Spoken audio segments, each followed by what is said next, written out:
So to start, let me preface this by saying that my sister's been married to Hank for over 6 years. They have 2 kids and 1 on the way. I visit her almost daily, and I notice that my brother-in-law does little to nothing around the house, or even childcare. To give some examples, one time my nephew fell off the stairs and didn't need a hospital, but immediate care from one of his parents. My sister was helping my niece out of the barn, and brother-in-law just sat in front of the TV, shrugging it off. I was stunned that I had to help my nephew out. Not just that, but even now that my sister's 7 months pregnant, he makes her lift heavy things, run after the kids, bathe and cook for them. He claims he's not usually this unavailable, but since it's football season, he needs to catch up to all the games. I was getting irritated with him, especially after he ruined my wife and mine's first ever pregnancy announcement by asking my wife if she was sure that I'd be a decent father, shaking my head. His birthday was a couple of days ago. I was going from one store to another, not knowing what I should get him. Finally, I found something that I thought would be beneficial for him. My wife and I arrived at my sister's house and had dinner. Brother-in-law didn't stop nagging my wife about the pregnancy, saying there's an 80% chance I'll turn out to be a deadbeat dad. I couldn't take it. When it was time for gifts, I got up, handed him a book on parenting and said, "Here, I found this amazing book called The Gift of Failure. It's about parenting. Strange concept, I know, but I figured you'd benefit from it, especially with the 3rd kid on the way." He was speechless. Everybody was staring at him, and my wife and mom laughed. Finally, he just gave me a look and stormed off upstairs. My sister ran after him and came back later saying he's calmed down after she turned the TV onto a football game.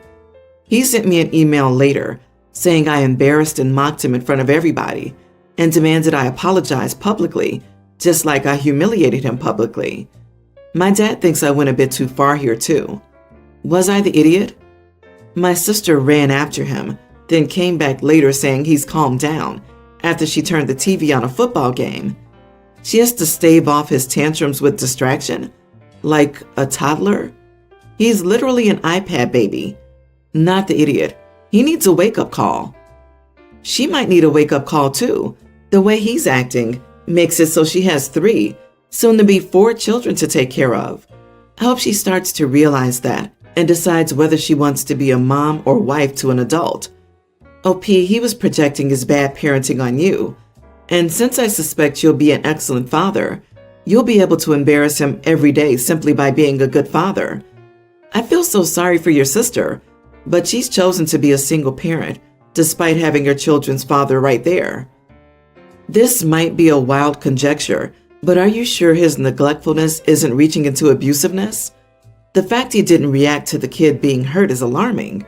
The degrading badgering of your wife, and the way your sister seems familiar with the tactic to calm him down when he's throwing a tantrum and doesn't seem to be reacting to it as abnormal, all paints a worrisome picture.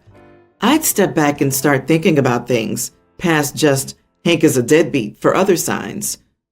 That's what I was wondering too. Did he want a public apology? His wife had to calm him down with the TV. These are some major red flags. My uncle was precisely like this. When we'd visit, my mom would badger him, their siblings, about doing nothing and sitting on his butt the entire party, not helping to clean or with the kids, just drinking and eating like always. Afterward, the wife and kids got it bad. We didn't know this until we were all adults, and my cousins told me about it, because apparently a lot of people would bring up their dad's laziness, and they would always get the abuse afterward. Agree with this completely. Everyone's the idiot here. Your sister needed your support. Much more than this man deserves your malice, and he does deserve it. He will now have her bending over backward to prove she likes this. It's fine, all fine, and that allows him to escalate. You didn't think it through. He's terrible, you aren't, but you have failed to grasp the gravity of the situation. He's not just an idiot, he's an abuser. You need to protect and support your sister. Instead, you've put her in harm's way. My wife and mom do not have a good history. They've never gotten along. So recently, we decided that it would be a good time for my mom to meet our infant son. The plan was for me to have lunch with my mom, then swing by the house for a brief meeting. My wife admittedly lost track of time, and when we got there, was dancing around in her PJs, singing along to some bad pop songs. My mom had an extreme reaction to it. She began laughing and saying, "No, oh my God." My wife was mortified. She turned the music off and went beet red. My mom was actually getting red too and kept being like, No. I asked her what was going on, and my mom said it was so embarrassing she couldn't take it. She ran into our kitchen, covering her face and trying to calm down. I was shocked because my mom had never acted like this. I have no idea what this particular thing set her off. My mom just said it was so embarrassing and cringeworthy. I told her that I love that my wife has that side and to stop. My mom continued to laugh. At this point, my wife was about to cry. To be fair, I think my mom was trying to stop herself. I saw my wife's face and just lost it. I told my mom to grow up and pointed out that she constantly does gymnastics and crap in her own house and climbs on everything. She said that isn't the same, and what my wife did was so embarrassing, and that she almost had a panic attack. I finally lost it. I said nothing's more embarrassing than when she had intimacy with someone at our rehearsal dinner, which she adamantly denies, but I'm 95% sure she did it. I said that was trashy. My wife is passionate and fun, unlike my mom. I told her to get out and not come back. My mom seemed a bit embarrassed. I'd driven her, so she had to get an Uber, and I noticed she just took off down the street instead of waiting in our driveway. I feel bad because she never even got to see the baby.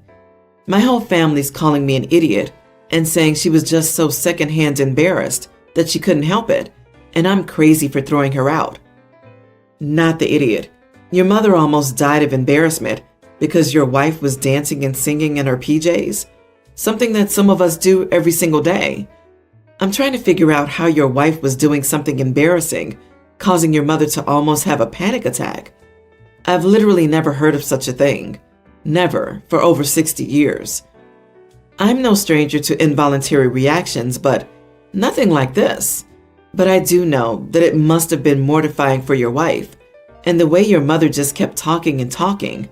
I couldn't take that if someone did that to my husband. You love your wife and did what you felt you had to do to protect her. However, your mother needs to learn a little something about respect. It's a sign that your mother will take any opportunity to embarrass or bully your wife that she can and has no intention of stopping. So even if you ever let your mother meet your baby, you should never leave him with her alone. It's almost certain she will badmouth your wife to him behind your back.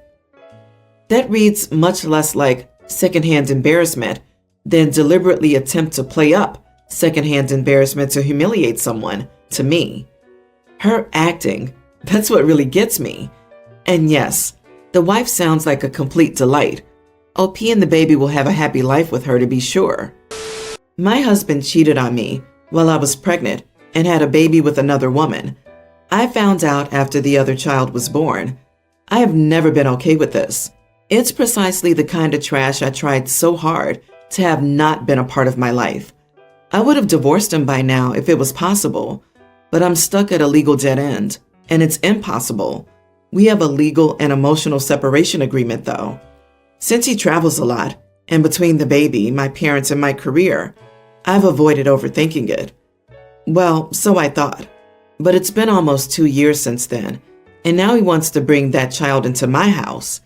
I guess he has some schedule with the other child's mother that includes visits, and he wants that visitation to be in what is technically still his residence.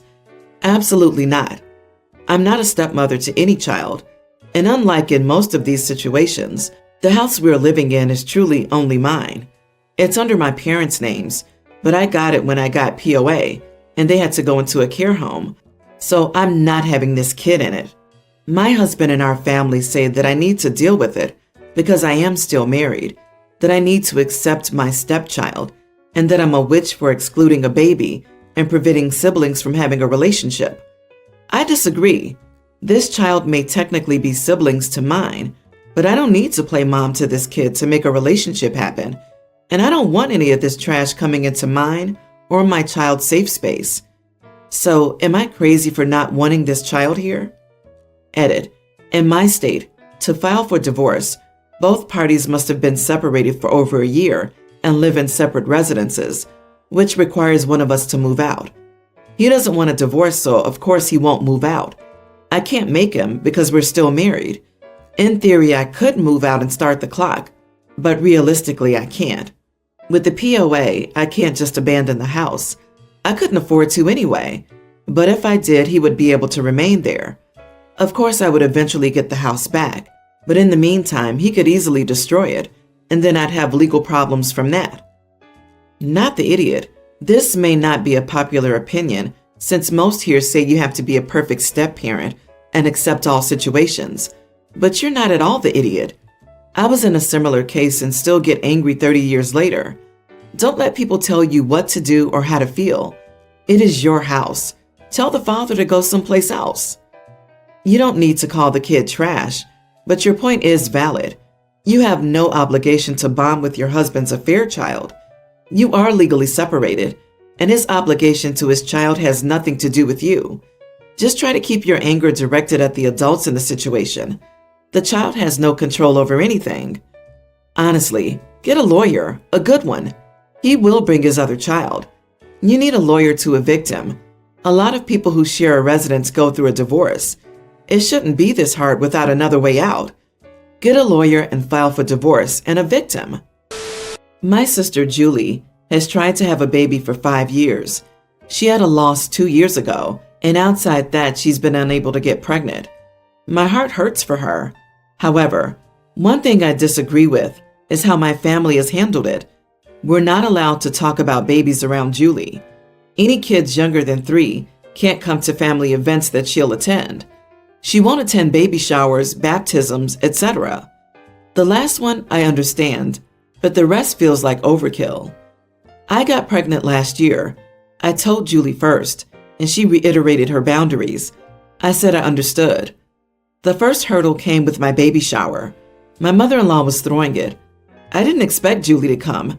Then my mom told me I shouldn't have one, period, out of respect. I said that was ridiculous. She didn't have to come, so what did it matter? Only 3 people from my side of the family went to the shower. When my son was born, I posted a birth announcement on Facebook. My parents lectured me about this and said it would hurt Julie. I said she could just block or mute me. They said I should make an effort. Julie echoed that if I cared, I'd stopped. I ended up blocking her to save the drama. My aunt's 70th birthday party is next week. My husband and I planned to go, bringing our son. Julie called and asked if we were going. She then asked me to get a sitter for our son. I said no. She doesn't want to miss the party.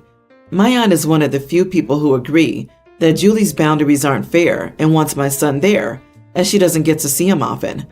Julie got upset and started crying, saying that I was unfair. I finally snapped and asked what would happen when she got pregnant.